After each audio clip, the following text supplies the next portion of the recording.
4월 31일 성형외과 전문의 김재훈입니다. 성형외과 전문의 김찬우입니다. 이번 시간은 저와 김찬우 원장님이 채널 4월 31일에 올려주신 그 여러 질문들을 조금 정리를 해서 답변을 보강해드리는 그런 시간입니다. 첫 번째 질문은 인생 첫 코 수술을, 그러니까 처음으로 코 수술을 고민하고 있을 때 과연 코 수술을 우리가 몇 살 때부터 할 수 있는지, 그런 질문들을 몇 분들이 이제 하시는 것 같아요. 처음으로 코 수술 고민하고 계시는 분들에게 우리 몇 살부터라고 얘기를 해주는 게 나을까요? 일반적으로 한 17세, 18세 정도 되면 이제 중안면부, 코가 포함되어 있는 얼굴의 가운데 부분의 성장이 이제 끝나는 걸로 되어 있는데요. 그렇기 때문에 이제 그 나이에 해당하는 고 2, 3 정도 되면 이제 코 수술을 할 수 있다고 설명을 드리고 있습니다. 근데 아시다시피 요즘에 성장 속도가 굉장히 빨라가지고요. 요즘은 뭐 간단한 코 수술인 경우에 아주 막 어그레시브하게 코에 만질 거가 많은 케이스가 아닌 경우에는 고등학생 정도만 되면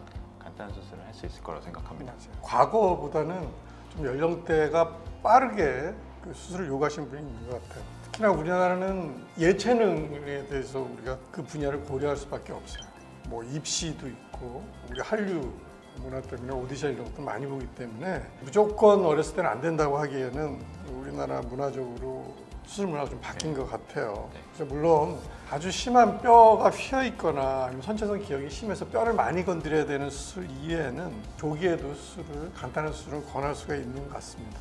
하지만 왜 그런 거 있잖아요. 우리가 좀 상담하다 보면은 자기 외모에 대해서 스트레스가 심하거나 컴플렉스가 너무 심해서 굉장히 뭐 개팍해지거나 그런 친구들도 있을 수 있는데, 그런 경우에는 저 같은 경우는 좀 희망을 주면서 수술에 대해서 조금은 연기를 하되 내년이면 할 수 있다. 그리고 또 간단한 수술은 뭐 예를 들면 보형물만 간단히 넣는 수술이라든가 뼈를 안 건드리고 그런 거는 높일 수는 있지만 과하게 못 높이니 나중에 또 한 번 더 할 수 있으니까 그럴 것 같으면 수술 선택하라, 이런 식으로 저는 좀 유도를 해서 합니다. 하지만 아무래도 여러 가지 그 사회 문화적인 걸 고려해서 그 나이보다는 우리나라 학제로 봤을 때 이제 고등학생이 되면 수술이 가능하고 가능하면 좀 사회인이 되는 시기로 수술을 낮추기를 권하는 편입니다. 두 번째 수술은, 코 수술은 평생에 여러 번에 걸쳐서 하나요? 라는 질문인데 결론적으로는 그렇지 않습니다. 코 수술은 선천성 기형이나 외상으로 인한 변형을 제외하고는 일반적으로 그냥 한 번 한다고 생각을 하면 됩니다. 그게 원칙인데요. 우리가 보면은 주변에 코를 수술하는 분들이 너무 많아서 수술을 당연히 여러 번 하는 게 당연하다고 생각하는데 우리가 그 원인을 봐야 됩니다. 코 수술을, 재수술을 하는 이유는 크게 두 가지로 볼 수 있습니다. 첫 번째는 수술 후에 이제 합병증이 났을 때, 그건 당연히 수술을 해야 되겠죠. 그 합병증은 조기에 날 수도 있고 시간이 지나면서 생길 수도 있고, 그다음에 두 번째는 불만족입니다.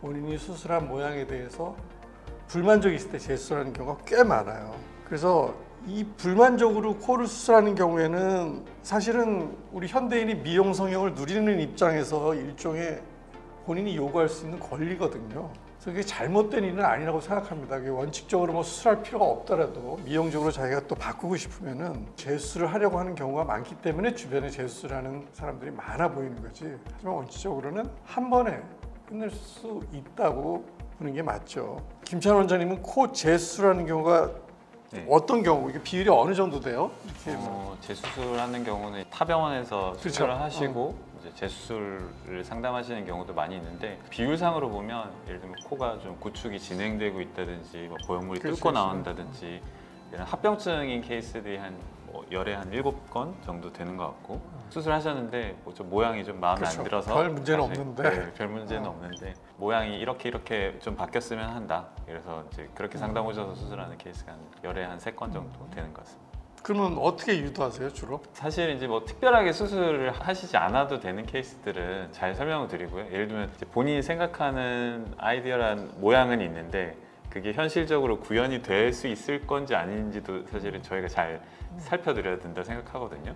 근데 본인이 생각하는 모양은 이러한데 실제로는 이게 뭐 어떤 의사를 만나도 쉽지 않은 일이다라고 하면 가급적 설명을 잘 드려서 수술 안 하게 하시는 걸 좀 추천드리는 편이고요. 가능한 부분이다? 그러면 뭐 물론 간단하게 수정해서 할 수 있는 부분들은 수술을 할 수 있습니다. 우리가 수술한 환자가 또 이제 모양의 보충을 요구할 때도 있잖아요. 그 중에서 이제 코끝이 수술 후에 약간 떨어졌다거나 네. 보형물 높낮이만 뭐 살짝 바꾸고 했다거나 이런 경우에는 수술이라 보기에는 간단한 정도의 방법으로 교정이 되는데 그런 경우에는 사실은 수술했던 분을 찾아가라고 저는 사실 좀 권하는 편이고요. 여러 번 수술하신 분을 제가 구축코나 구축 변형 코드를 제가 주로 하기 때문에 모양 불만족으로 이렇게 수술하시는 분은 없습니다만 좀 과거에 생각해 봤을 때 그 기대치에 대한 설명을 좀 더 많이 해서 가능한 범위를 좀 축소시켜서 재수술을 권했던 것 같습니다. 다음 세 번째 질문은 코를 높이는 첫 수술을 자가진피로 해도 되나요? 라는 질문을 주셨어요. 첫 수술을 자가진피로 해도 되는지 아니면 추천 안 한다면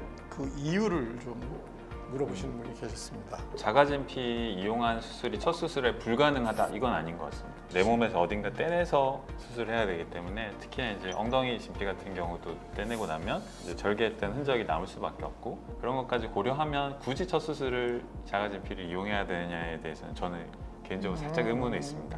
그리고 이제 또 보형물과 다르게 자가 조직들은 흡수도 되고 그렇죠. 일부는 살아남아서 이제 생착도 되는데 그런 부분도 좀 고려해야 된다고 생각하고요. 확률적으로는 어때요? 문헌적으로 보면 보형물 사용했을 때 코수술 부작용 예를 케이스 따라 좀 다르긴 하겠지만 한 뭐 6% 전후 60% 예, 정도. 그 정도로 보고하고 있는데 그 외국의 보고죠. 네. 외국의. 네, 사실 실리콘 자체의 문제라기보다는 예전에 이제 썼던 뭐 L자형 실리콘이라든지 실리콘을 너무 과다하게 높여가지고 코 수술을 했다든지 아니면 그 주변에 막 석회화가 막 심하게 일어나면서 이런 변형이 생기다든지 그런 문제인데 예전과 달리 요즘에 뭐 코보형물의 실리콘은 퀄리티가 굉장히 좋은 것 같고요. 그렇죠. 네. 우리 병원에서만 봐도 네. 제가 보기에는 뭐 채 1%도 안 되고 이물 반응이 나는 경우에 우리가 매년 이렇게 데이터 조사해 보면 우리나라는 뭐 한 네. 1, 200명 중에 한 명 뭐 그 정도 수준밖에 안 돼요. 그래서 이 자가진피를 두려워하실 필요는 없는데 이제 자가진피를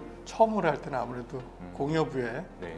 그 부담이 있으니까 굳이 그렇게 해야 되느냐 이렇게 저희가 얘기를 하는데 그래도 꼭 첫 번째 수술이라도 해야 되는 경우는 있잖아요. 그렇죠. 그러니까 보형물에 대해서 이제 나는 보형물은 절대 싫어 이렇게 하시는 분들도 그렇죠. 있고 경우에 따라서는 종교적인 이유로 보형물을 맞아요. 몸에 네, 안 넣는 맞아요. 분도 네. 있으시거든요. 그래서 그런 경우에는 보형물 쓸 수 없으니까 옵션으로 자가 조직을 선택할 수 있고요. 또 콧대가 그렇게 낮지 않으면서 자가 조직으로 살짝 메꾸는 경우도 있지 않습니까? 예를 들면 이렇게 매부리 그렇죠. 코가 있으신데 미간이 푹 꺼져 있으신 분들은 꼭 그 엉덩이 진피가 아니더라도 귀 뒤쪽에서도 근막 조직 같은 자가 조직 이용해서 좀 올려놓을 수도 있고요. 절골술 같은 거 같이 하시면서 맞아요. 좀 흰 코 있을 때 콧대도 살짝 높여야 될 때 그럴 때는 이제 뭐 자가진피 쓸 수 있는. 절골등을 하면은 아무래도 뼈에 상처를 내고 네. 그런 상처 치유 과정 중에서 보형물이 섞이면 아무래도 염증 반응도 나올 수 있고 네. 또 심하게 또 흰 코에 절골들을 많이 해서 똑바로 해놓고 거기다 보형물을 넣으면 보형물 압력담에 밀려서 그 뼈들이